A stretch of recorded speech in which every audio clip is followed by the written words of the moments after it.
into making them.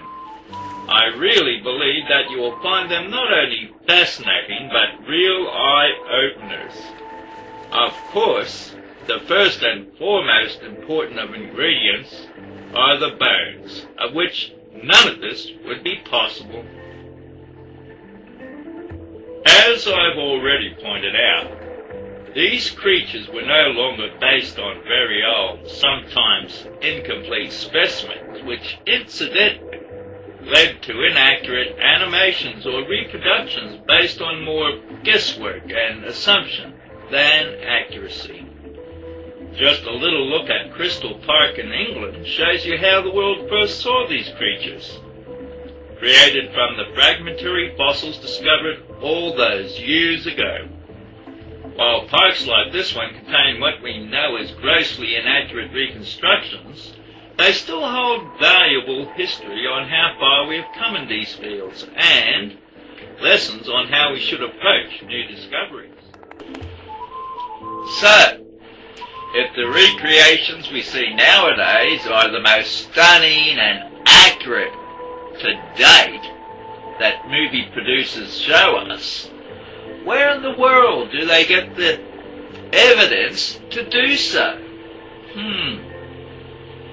You know, I believe it's from all around the world, not the traditional West, but also the East. It is only in recent years that our respective countries' illustrious leaders have lowered the barriers of paranoia. This allowed scientists to come together comparing notes and specimens, leading to some of the most incredible discoveries of all time. These discoveries I speak of were not just the bones, but far more detailed specimens, giving rise to some inescapable facts and conclusions. Dinosaurs, the most successful creatures to have ever roamed this world, were not all wiped out 65 million years ago. In fact, some survived and powered on, evolving in every aspect to match and conquer all challenges nature threw at them. Nowadays, we've given these ancient creatures a new name: birds. And they are the highly evolved descendants of theropod dinosaurs, as seen here in these incredible fossilized remains. Willow, with its fossilized soft tissue. When scanned, it revealed a heart more like a bird or a mammal, far from the previous image we had of them as cold-blooded reptiles. From this new information, we can say that most of the dinosaurs were more than likely warm-blooded. This changed the image audiences and experts alike were used to of lumbering, overgrown lizards bumbling about. It's discoveries like these that has made it possible to fill in the gaps of some of the most intriguing puzzles of life on Earth. It can also help to explain how some myths and legends rose from early civilizations like China. Now, this isn't something I extracted from any film or book, but rather as an afterthought after going through all the stuff that I used to put this show together. Imagine, several thousand years ago, a country having dotted throughout its history discovery of ancient bones and impressions of creatures in rock, some of them clearly sporting feathers.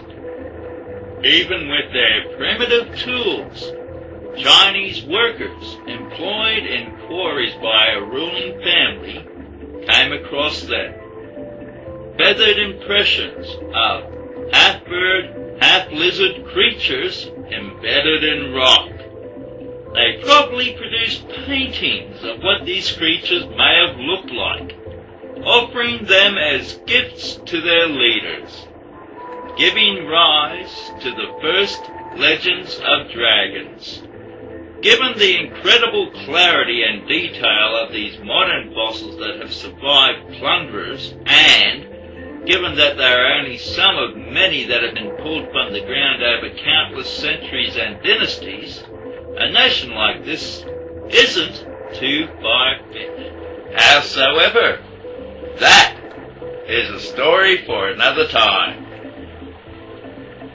So now you get a little idea of how a few wonderful, detailed fossils coming to light from all around the world, not just a few select countries, played a big part in shaping our view of how dinosaurs are portrayed. But great fossil specimens are only the foundation of modern-day reconstructions. Other elements played a part too, like technology. Computers in particular proved a vital role for paleontologists, allowing discoveries of correct postures for a lot of dinosaurs that had previously thought, stood and walked a different way.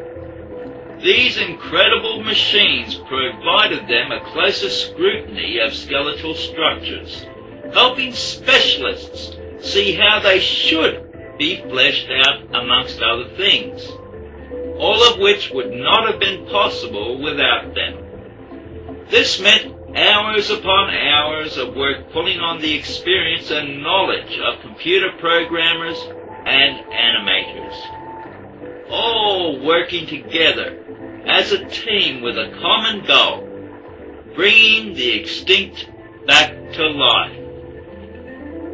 In some instances, not just requiring new programs, but entirely new tools with gadgets, purpose-built for transferring accurate models of dinosaurs into virtual reality, ready for action in the TV world, getting them to move, swim, or fly naturally, even interacting fluently with objects or people in various scenes. This brings us to another key element of specialized fields.